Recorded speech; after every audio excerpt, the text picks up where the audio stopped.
There are wounds that don't bleed, but they echo.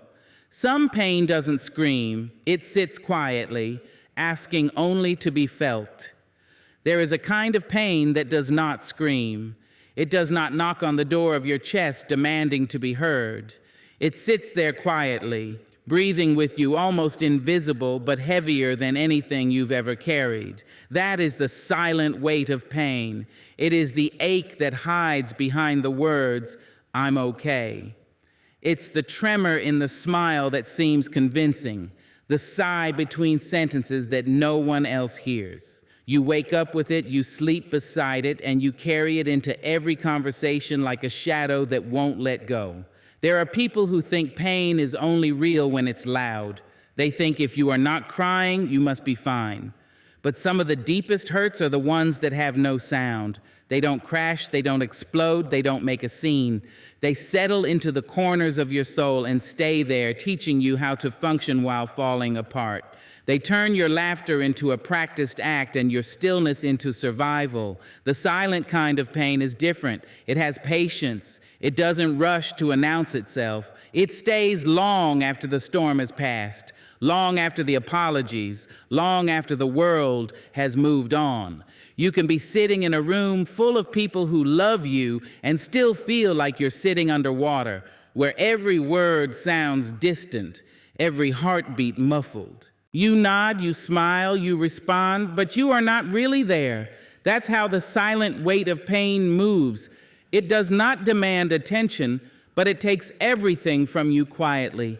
You learn to carry it like a secret. You don't talk about it because you've learned that not everyone knows how to hold pain gently. Some people turn it into gossip, some turn it into pity, and some pretend not to hear it at all. So you carry it alone, convincing yourself that silence is safer, and maybe it is. Because when you finally find the courage to speak, you realize how small your words sound compared to the enormity of what you feel. Words can't wrap around certain wounds. Language begins to fail where emotion runs too deep. The world teaches us to explain ourselves, to give our pain a story. But how do you describe a feeling that doesn't have shape or reason? How do you describe the ache of missing something you can't even name? Sometimes there's no event to point to, no heartbreak to quote. Sometimes the pain just lives there, without origin, without closure, without end. It's the kind that comes from seeing too much, from feeling too deeply, from loving too honestly, and yet even in its silence, pain speaks. It changes the way you move, the way you see others, the way you breathe. You start noticing the quiet in other people too, the way their eyes look away too quickly, the way their laughter feels slightly offbeat. You begin to understand that everyone is carrying something they don't talk about. The woman at the grocery store, the friend who seems fine, the stranger who smiles too easily, each of them holds a quiet ache. Pain has many languages, and silence is one of them.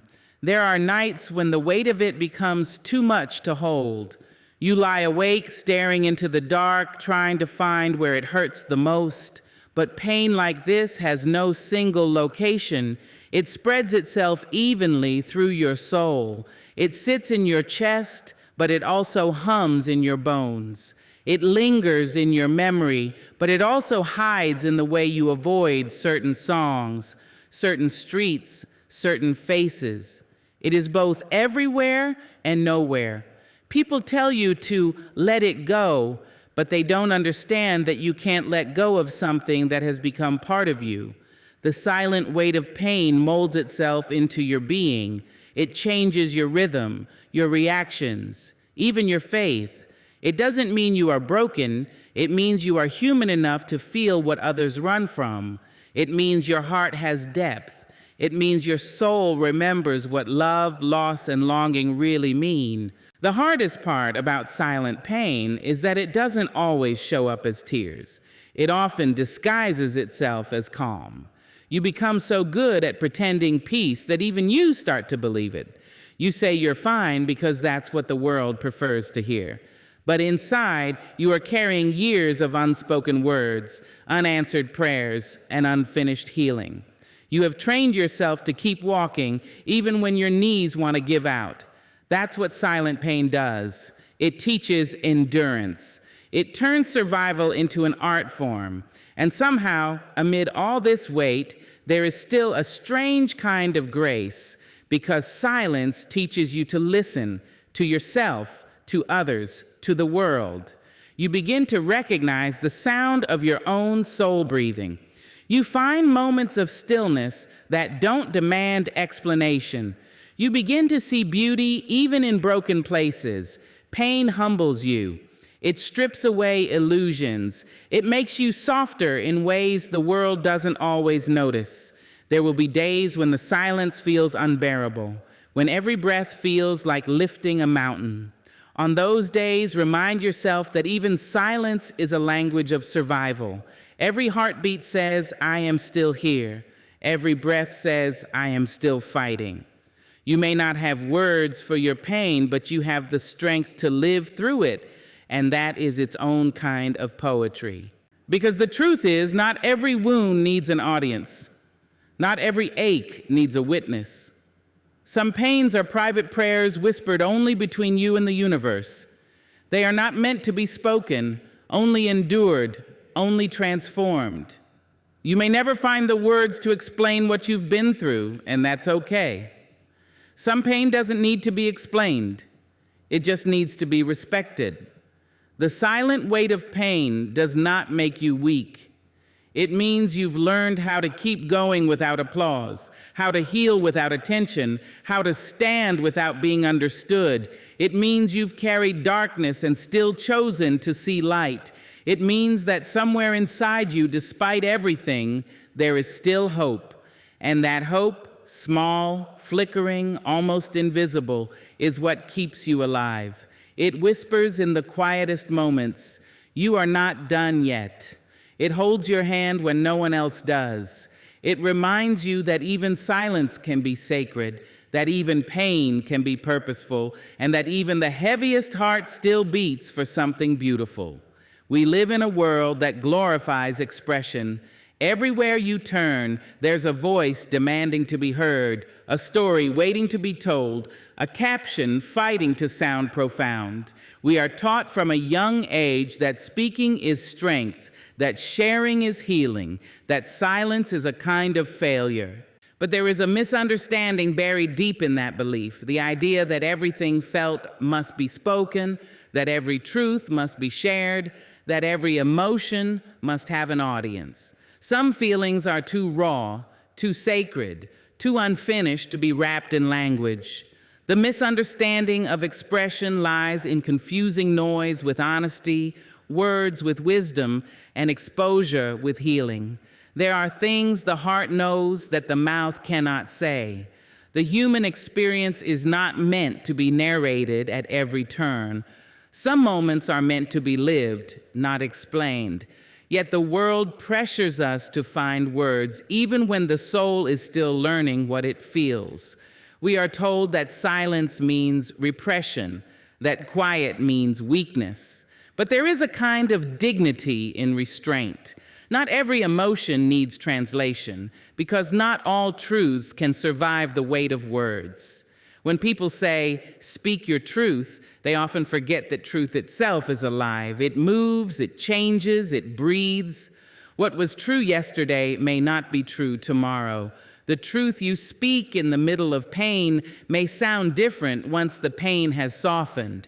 Sometimes we rush to express before we have understood, and in doing so, we reduce what was meant to grow in silence. We force clarity before healing has had a chance to shape itself.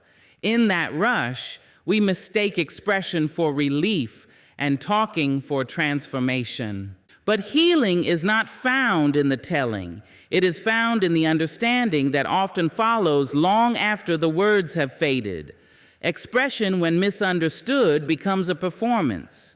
We start performing our pain instead of processing it. We learn to package our emotions into neatly shaped sentences because the world responds better to stories than to silence. We decorate our wounds with metaphors and call it art, but deep down we know that some parts of us still ache in places language cannot reach. The misunderstanding of expression makes us believe that what isn't shared doesn't exist, that pain without an audience is pain without purpose. But there is purpose in privacy. There is power in keeping something sacred enough not to be spoken. Social spaces have made confession a kind of currency. Everyone is expected to narrate their struggles, to share every piece of their healing as proof of progress. We have mistaken visibility for vulnerability, as if saying something publicly means you've made peace with it. But there's a difference between expression that liberates and expression that exposes. One frees you, the other drains you. The truth is, you don't owe the world your pain in words. You don't have to translate your heart just to make others comfortable with your silence. Some feelings are not ready to be expressed because they are still forming. They need quiet to become clear. They need solitude to soften their edges. When we speak too soon, we often misrepresent what we feel. We take something sacred and hand it to the world before we even know what it means to us. That is how expression becomes misunderstanding, when it's used as escape instead of reflection, when words become a substitute for feeling rather than a bridge toward healing. There are things the soul communicates better without sound. A deep breath, a long stare, a quiet walk in the dark, all of these carry more truth than the loudest speech. There are nights when silence says more than an essay could. There are moments when tears explain what language never could. And there are seasons in life when the most powerful expression is simply to endure, to sit in your truth without dressing it in words. To express is to translate the inner world into something visible. But translation always loses something. Words can only hold so much. They are containers, and sometimes what you feel cannot fit inside. You can describe the color of the sky, but not the feeling it gives you. You can tell someone you miss them, but not the way your chest tightens when you see their name. That's the failure of expression. It can only point toward the truth, never fully hold it. The misunderstanding of expression also makes us judge others unfairly. We assume that those who speak passionately are brave and those who stay silent are afraid. But some of the strongest souls are quiet. Their strength lies not in what they say, but in what they choose not to say. They have learned that not every truth deserves exposure, that some emotions gain their meaning only in silence. They have learned that privacy can be a form of peace. There are times when expression itself becomes exhausting. When you've told your story too many times and it begins to sound like someone else's. When the retelling stops healing and starts reopening. When the words no longer bring comfort but only repetition. In those moments, silence becomes sanctuary. It is not withdrawal, it is recovery. It is the heart saying, I need to breathe without explaining myself. True expression is not in how loudly you speak, but in how honestly you feel. It's not about being heard, it's about being real, with yourself first. Sometimes that means talking, sometimes that means writing, and sometimes that means saying nothing at all. The misunderstanding of expression is thinking that we always owe the world our voice. But there are seasons where silence is the truest sound you can make. The beauty of being human is that we contain multitudes. Thoughts will never voice, feelings will never name, memories will never retell. They live quietly inside us, shaping us more deeply than anything we could ever say out loud. Expression may reveal who we are to others, but silence reveals who we are to ourselves. So perhaps the point is not to express everything, but to know what deserves expression and what deserves quiet honor. The world may never understand that difference, but your soul will. Because silence is not absence, it's awareness. It's the moment when you realize that you don't need to speak to exist, you don't need to explain to heal, and you don't need to be loud to be heard by the heart that truly listens. Expression is powerful, yes, but not all truths need translation. Some truths are too sacred to be spoken, too delicate to be handled by words, too vast to fit into human language. The misunderstanding of expression is forgetting that there is wisdom in restraint, that silence too can be eloquent, and that sometimes the most honest voice we have is the one that never makes a sound. There are moments in life when words lose their power, when language feels too small to hold what the heart carries. In those moments, silence steps forward, not as emptiness, but as something holy. Silence has a texture, a rhythm, a heartbeat. It speaks in ways words never can. It holds space for the things that can't be spoken and offers comfort to what can't be explained. There is a sacredness in silence, a stillness that doesn't ask to be filled, only honored. We live in a world that moves fast and speaks loudly. Every thought is shared, every feeling is posted, every moment narrated. We are surrounded by sound, yet starving for meaning. In all this noise, silence becomes rare, and because it's rare, it becomes sacred. It is in silence that truth breathes. It is in silence that we finally hear the voice beneath our own, the voice of the heart, the whisper of the soul. Silence is not the absence of sound. It is the presence of awareness. When you allow yourself to be still, you begin to notice what you've been running from. The mind softens, the spirit steadies, and the heart begins to speak in its own quiet language. That is the miracle of silence. It doesn't demand attention, yet it transforms everything it touches. It doesn't raise its voice, yet it heals wounds words never could. There are people who fear silence because it reveals too much. In silence, the masks fall away. You hear your doubts, your memories, your longings. You face the truth you've been avoiding, but that confrontation is sacred too. Silence doesn't come to punish, it comes to cleanse. It is the space where the heart meets itself without interruption, where the soul remembers what it was before the world told it who to be. In silence, there is intimacy. You begin to connect not just with yourself, but with something larger, the divine, the universe, creation, whatever name you give it, speaks most clearly in the absence of noise. The sun rises in silence. The ocean breathes without applause. The stars move without announcement. All of nature understands that silence is the language of the sacred. It is humans who forgot. We often mistake silence for loneliness, but they are not the same. Loneliness is the hunger for connection, while silence is the feast. In silence, you discover that you are never truly alone. You are surrounded by presence, by your own breath, by your thoughts, by unseen forces that hold you even when you cannot see them.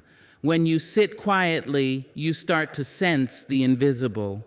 Your ancestors, your dreams, your resilience. Silence becomes a bridge between what was and what will be. The sacredness of silence also lives in the spaces between words. In a conversation, it's the pause that lets meaning settle. In music, it's the rest that gives the note its power. In love, it's the quiet understanding that needs no explanation. Silence does not weaken expression, it completes it. Without silence, everything becomes noise. Without stillness, everything becomes chaos. When you are grieving, silence becomes your companion. It holds your pain without judgment, without demand. It does not rush your healing or tell you to move on. It simply sits beside you until you are ready to rise again. That is the sacred mercy of silence. It stays. It doesn't try to fix. It doesn't try to explain. It just bears witness.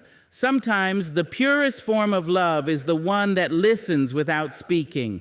The world often tells us that silence is awkward, that it needs to be filled, but true strength is learning to sit inside it without fear, to breathe without words, to exist without performance. In that space, you find clarity.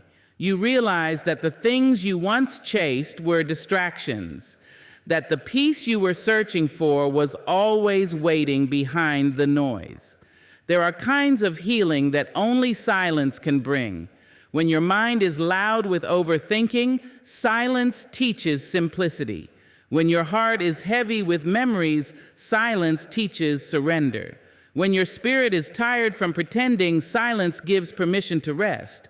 You learn that doing nothing can be the most powerful act of all, that being still can be the greatest movement toward yourself. Silence is not empty. It is full of answers waiting to be heard.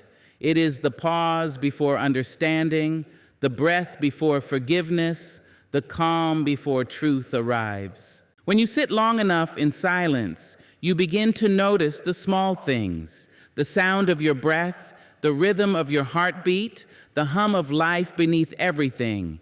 You realize that existence itself is miraculous, that you are part of something vast and ancient. In relationships, silence can be sacred too, the kind shared between two souls who no longer need words to understand each other, the kind that wraps around you like safety. When someone can sit beside you in quiet and you still feel seen, that is love. Because silence reveals authenticity. It removes pretense. It shows who we are when the world stops asking us to perform. But silence is not always gentle. Sometimes it asks hard questions. Sometimes it confronts the parts of you that are loud with denial. It pulls you toward the truths you've buried. It shows you your wounds, your regrets, your unfinished lessons.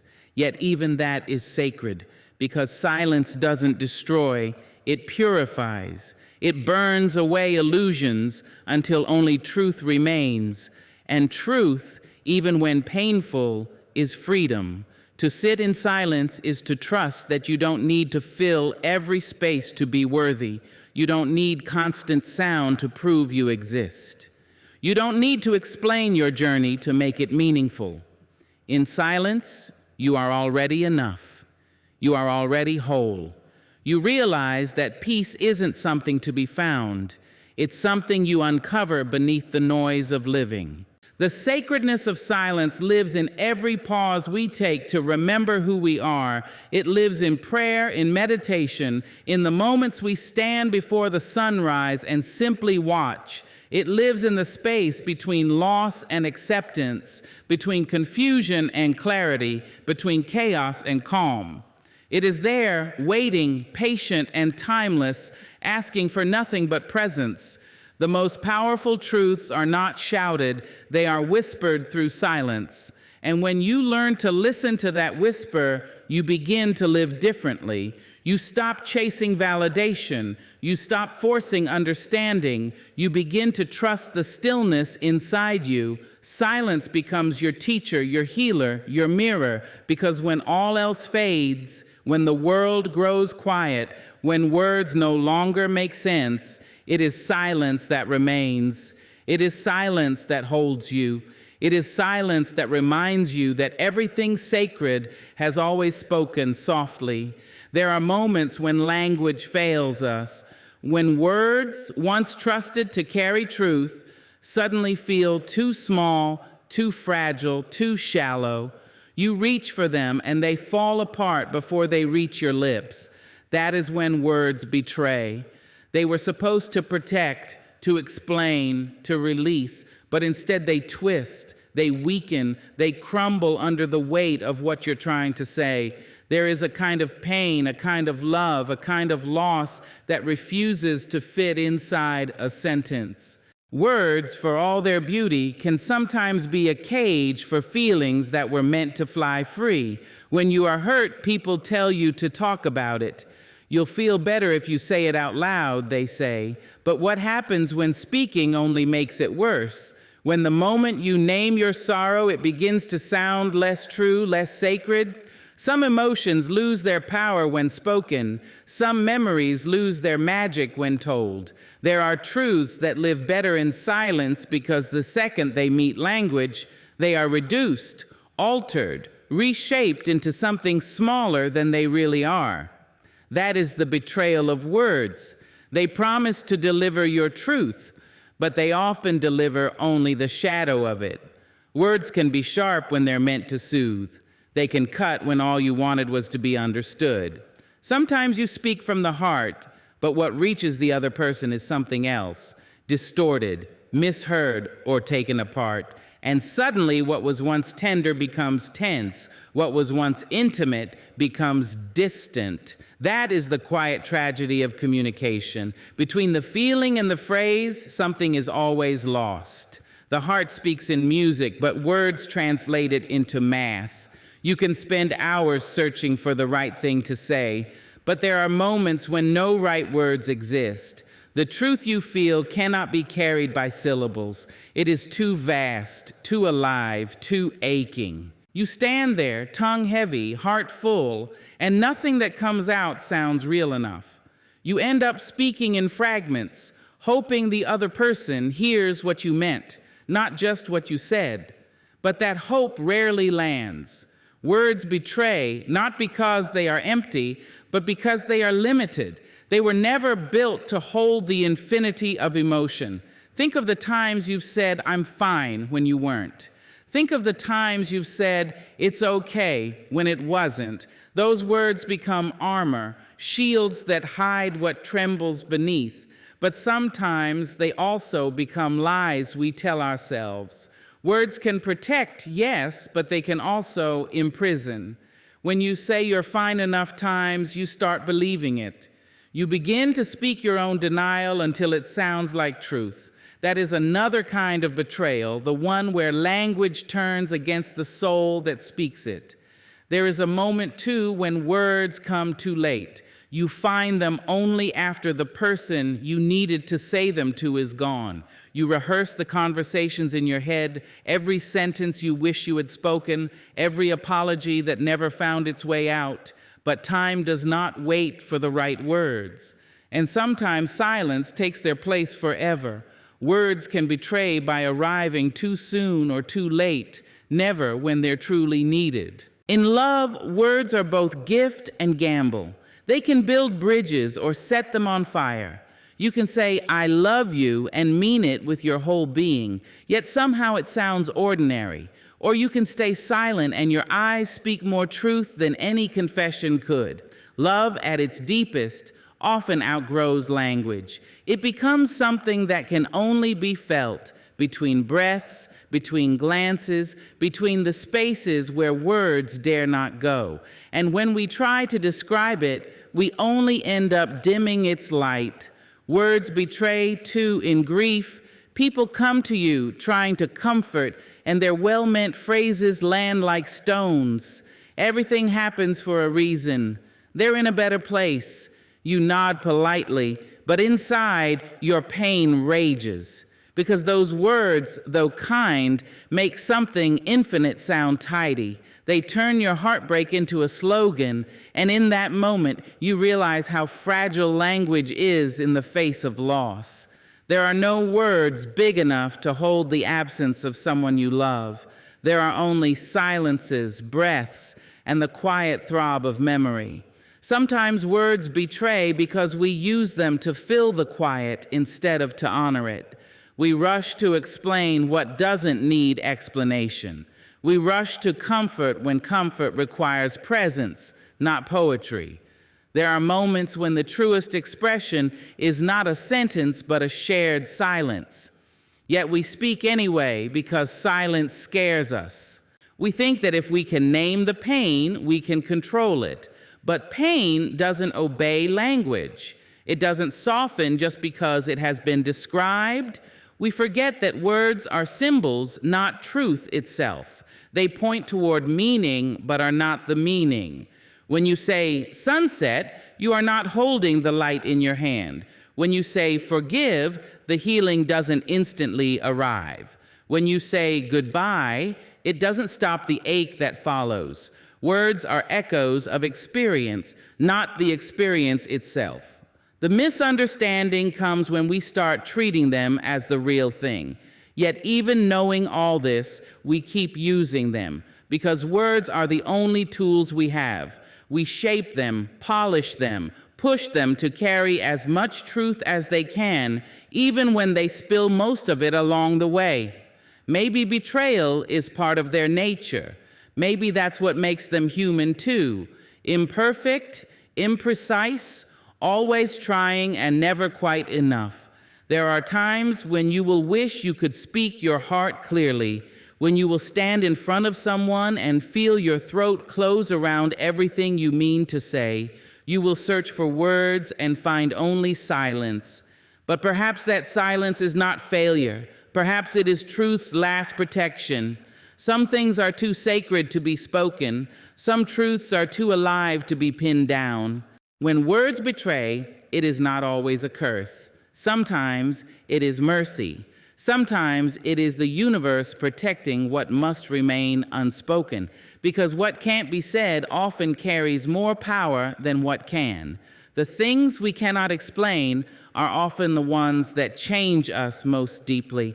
They live in the spaces between words, in the pauses that hold everything words cannot. So you forgive the language for its betrayal. You stop demanding perfection from it. You let it stumble, you let it fail, and when it does, you let silence take over. Because sometimes silence does what words cannot. It holds the truth without trying to own it. It understands that the heart has its own voice, and it doesn't always need to speak to be heard. There are moments when words are not enough, when no sentence can carry what the heart is trying to say. In those moments, it is presence that speaks. Presence is the language that requires no translation. It is felt, not heard. It says, "I am here," without making a sound. It is the quiet assurance that someone is standing with you in your pain, not trying to fix it, not trying to explain it, just holding space for it. There is a purity in that kind of being, a truth deeper than anything spoken. That is the language of presence, and it speaks in silence, in warmth, in understanding eyes that do not need words to know. In a world so full of noise, we have forgotten the sacred power of simply being there. Everyone wants to respond, to advise, to fill the quiet with sentences, but presence asks for something else. It asks for stillness. It asks for attention that does not wander. It asks you to put down your need to speak and instead to feel. Because sometimes what a hurting soul needs most is not your wisdom, it's your witness. Not your answers, but your company. When someone sits beside you in silence while your world is breaking, they are saying something words never could. They are saying, "Your pain matters enough for me to stop everything and stay." That kind of presence carries a language older than speech. It's the language of touch, of breath, of closeness that asks for nothing. It reminds us that love doesn't always arrive with explanations. It arrives with stillness, with empathy, with the kind of patience that allows grief to breathe. Presence is not about doing, it's about being. We often think we need to say something meaningful to make a difference, but the truth is, meaning is already there in the act of showing up. Presence does not try to impress or perform. It does not need to be clever or eloquent. It just needs to be honest. The most profound comfort often comes from someone who says very little, but whose eyes say, "You are not alone." There are times when words make the wound deeper. When someone is in pain, words can feel like noise, like intrusion. But presence is different. It doesn't disturb, it steadies. It doesn't demand a response, it gives permission to feel. When you hold someone's hand, when you sit with them through the silence, you are speaking in a divine language, the kind that the soul understands instantly. You're telling them you are seen, you are safe, you are not forgotten.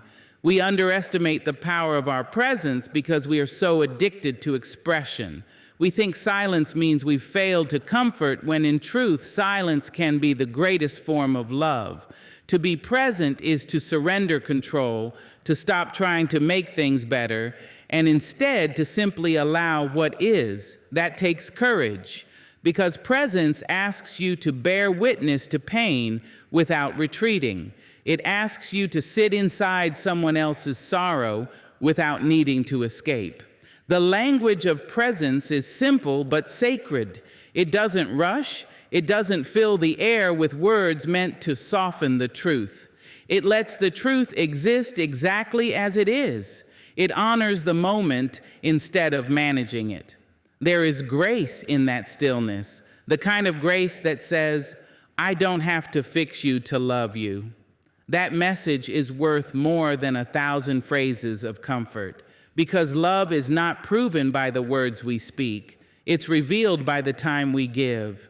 Presence also speaks to yourself. When you stop running from your own feelings, when you sit quietly with your fear or sadness without trying to numb it, you are practicing self-presence. You are telling yourself, I am here for me. It's one of the hardest kinds of love, the love that stays even when the heart is tired, even when the soul feels heavy. Most people run from their pain, but those who dare to stay and listen to it learn its language. They learn that pain, too, is a teacher, and presence is how you understand it. When life feels unbearable, it's not the perfect advice that saves you. It's the hand that doesn't let go, the friend who doesn't ask you to explain, the quiet room where you can finally breathe. That is the language of presence, unspoken, invisible, but more real than any conversation. It's the space between two people where honesty lives, where compassion grows, where healing begins without instruction.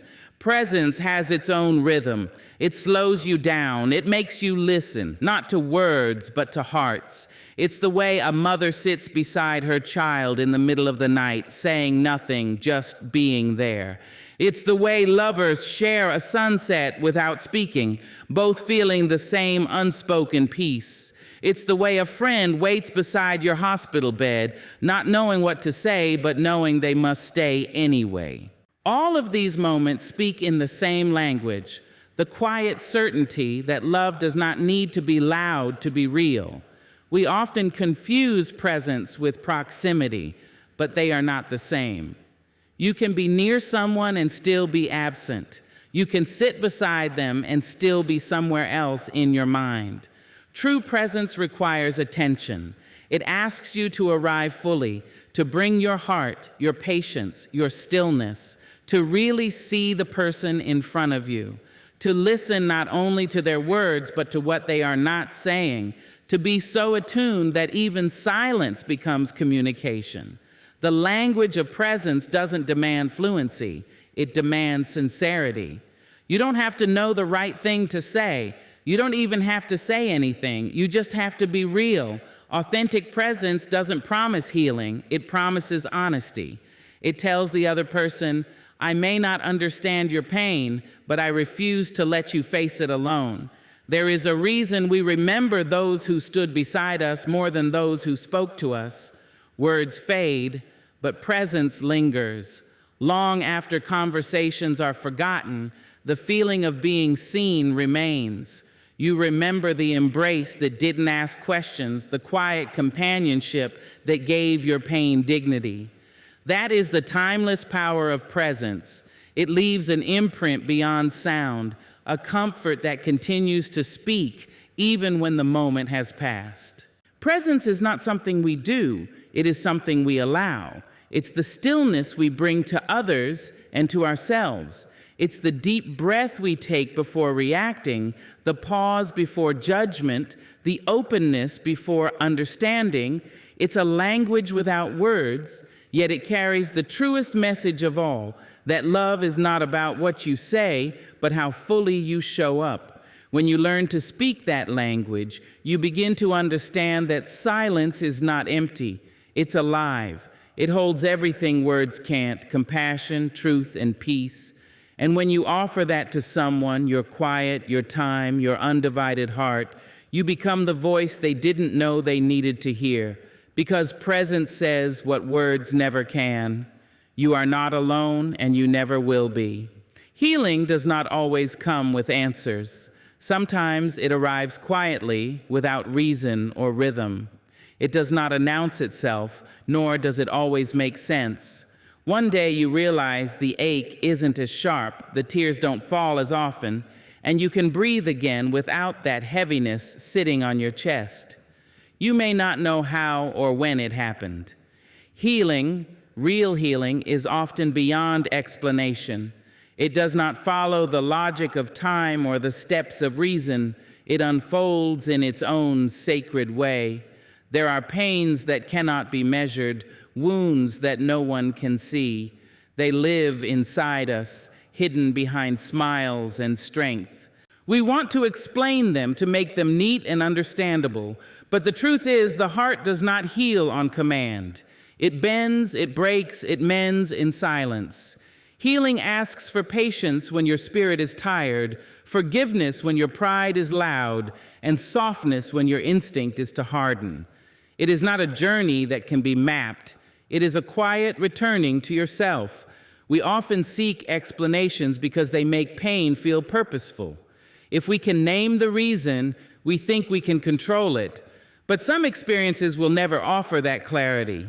Sometimes life simply happens without fairness, without logic. And when it does, we stand in the rubble trying to understand what cannot be understood. Yet healing doesn't always wait for understanding. It begins in the small, almost invisible moments when you choose to keep going anyway, when you choose to smile even though it still hurts, when you wake up and say, "I'll try again." That is where healing begins, not in knowing why, but in deciding to live through the not knowing. There is a part of healing that asks you to surrender the need for explanation, to stop asking why me and start whispering, "Still me." Because even after everything that has been lost, something within you remains unbroken. That quiet, resilient part of you that has survived every ending, every disappointment, every grief, it is still here. Healing begins when you honor that part, when you choose to see survival as sacred, not accidental. Healing does not always mean you return to who you were before the pain. Sometimes it means becoming someone new, someone softer, wiser, quieter. Pain changes you, and healing allows you to meet the version of yourself that pain revealed, the one who knows what matters and what doesn't, the one who doesn't chase explanations because they've learned peace is found not in knowing, but in being. There are moments when you think you've healed, and then a song plays, a scent returns, or a place reminds you, and suddenly the ache is back. You may feel like you failed, like you've fallen backward, but that's not regression, it's remembrance. Healing isn't about erasing the pain, it's about learning to carry it differently. You no longer drown in it, you learn how to float above it. That's the beauty of healing beyond explanation. It's not perfection, it's transformation. You begin to understand that peace doesn't mean the pain never happened, it means it no longer controls you. Healing teaches you that pain and peace can exist in the same breath, that joy can rise from the same soil as sorrow. It's an unfolding, not a switch. It happens in the pauses between grief and gratitude, in the quiet moments when you realize you can laugh again without guilt. When we stop demanding answers from our pain, we start hearing what it's been trying to tell us all along. Sometimes the purpose of pain isn't to teach you something. It's simply to make you human, to soften the edges of your understanding, to remove remains. So you hold them inside, not because you are afraid, but because you care. You understand that love is not always in the saying, it's often in the protecting. The unsaid becomes a gift, a boundary, a soft way of letting go without inflicting more pain. It is strength disguised as gentleness. There are moments when silence carries 1,000 unspoken words. A look, a sigh, a heartbeat that slows when a name is mentioned. Those moments are powerful because they remind us that communication is not limited to speech. The eyes, the breath, the presence, all of these speak too. They say what the mouth cannot. In the unsaid lives the poetry of truth, stripped of decoration, untouched by misunderstanding. There is also courage in holding back. It takes bravery not to explain yourself in a world that demands explanations. It takes discipline not to speak when anger burns in your chest. The unsaid is not suppression, it is awareness. It's the realization that not every feeling deserves a stage, that sometimes silence can heal faster than any apology.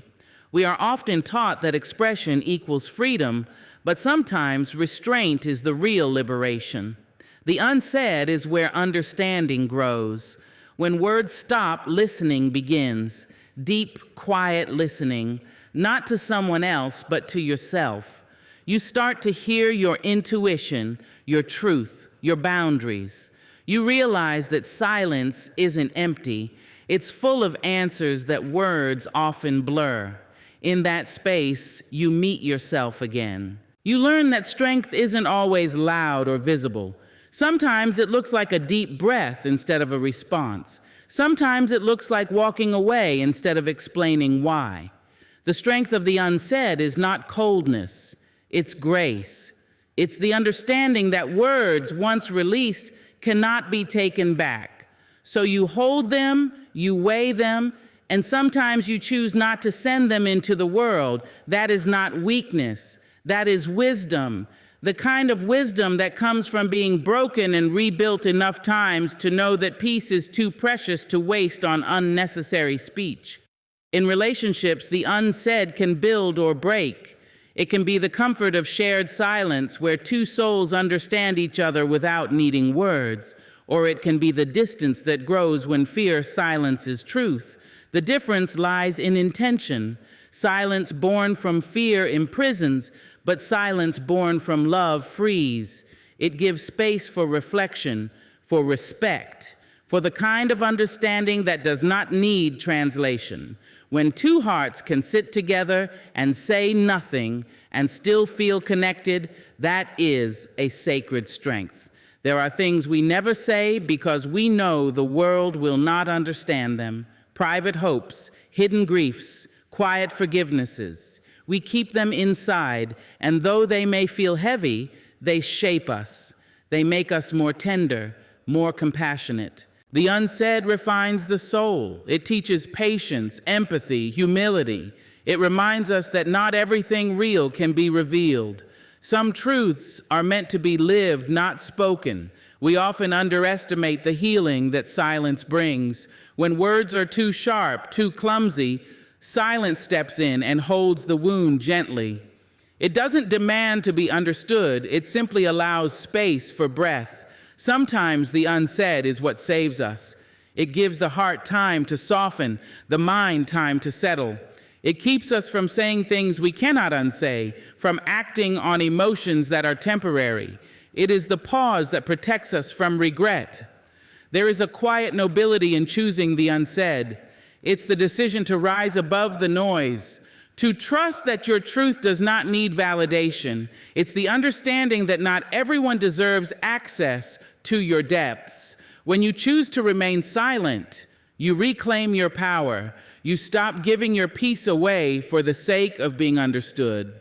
The unsaid becomes your sanctuary, a place where your truth can rest without distortion. In time, you realize that silence is not the absence of voice. It is the presence of understanding. It is the knowing that truth does not need to shout to exist. The strongest souls are not those who always speak their minds, but those who can sit with their truth in stillness. They carry a calm that cannot be broken because it is built on the foundation of what is known but never spoken. The strength of the unsaid lies in that sacred space between what could be said and what is chosen to be kept. It lives in restraint, in wisdom, in quiet love. It is the courage to let silence carry your meaning, to trust that those who are meant to understand you will feel it, even if no words are spoken, because some truths, the deepest ones, are not meant to be told. They are meant to be felt. And in that feeling, beyond the reach of language, lies the purest form of strength, the strength of the unsaid. So tonight, if silence is all you have, let it be enough. Let it be your prayer, your poem, your promise to heal. Remember, some of the strongest souls are not the ones who can explain their pain, but the ones who can survive it without saying a single word.